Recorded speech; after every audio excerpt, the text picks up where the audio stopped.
sexual harassment, and how does it happen in a workplace? What law prohibits this to happen and the penalties to the offender? And where and whom should the victim seek help? We're going to talk about that right now, together with my groupmates. So first, I'll talk about the Sexual Harassment and the Anti-Sexual Harassment Act. Now, what is sexual harassment? Sexual harassment can be defined as work-related or training-related sexual harassment that is committed by an employer, employee, manager, supervisor, agent of the employer, teacher, instructor, professor, coach, trainer, or any person who have the authority or influence or more ascendancy over another in a work or training or education environment, demands, requests, or otherwise requires any sexual favor from the other, regardless of whether the demand, request, or requirement for submission is accepted or not by the object of said act. Now we'll also talk about how is work-related sexual harassment committed. Work-related sexual harassment is committed when, number 1, the sexual favor is made as a condition in the hiring or in the employment, re-employment, or continued employment of said individual, or in granting said individual favorable compensation, terms, conditions, promotions, or privileges. A refusal to grant the sexual favor results in limiting, segregating, or classifying the employee, which in any way would discriminate, deprive, or diminish employment opportunities or otherwise adversely affect said employee. Second, the mentioned acts would impair the employee's rights or privileges under the existing labor laws. Or third, the said acts will result in intimidating, hostile, or offensive environment for the employees. Good day, everyone. I am Micaela Rose Alavada, your news anchor for today. So the Republic Act of 7877 of Anti-Sexual Harassment had the penalties for offenders. Any person who violates the provisions of the law shall be penalized by imprisonment of not less than 1 month nor more than 6 months, or a fine of not less than 10,000 pesos nor more than 20,000 pesos, or both such fine and imprisonment at the discretion of the court. Any act arising from the violation of the provisions of this act shall prescribe in 3 years. I am Samuel V. Balsote to formally discuss to you how we proper educate or training related to sexual harassment committed. But before that, let me give you a little bit description about sexual harassment. So addressing sexual harassment is crucial for fostering a safe and respectful environment.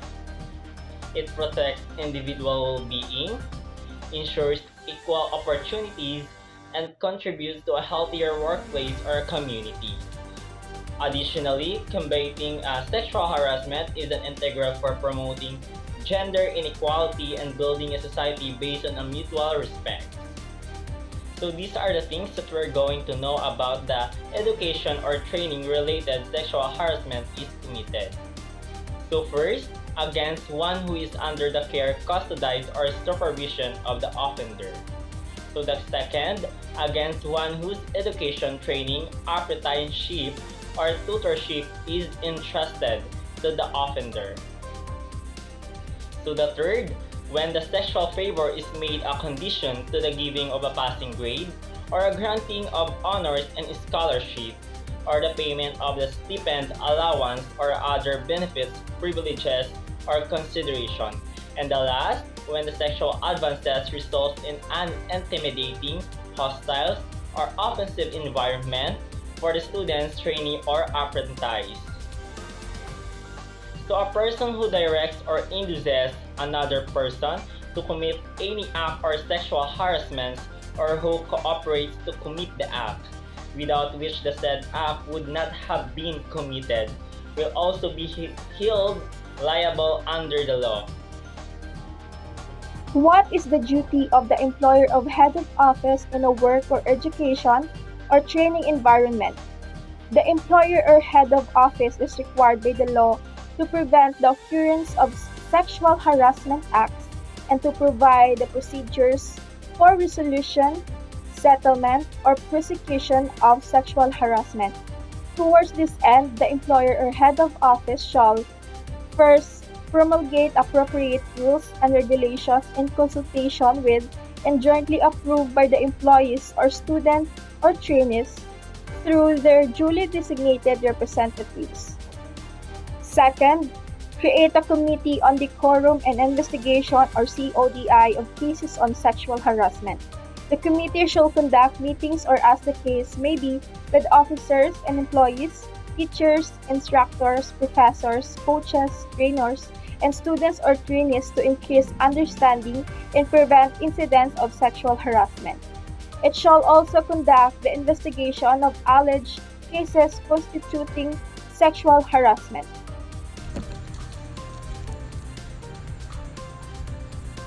What if the employer or head of office did not undertake any action despite his or her knowledge about the sexual harassment acts?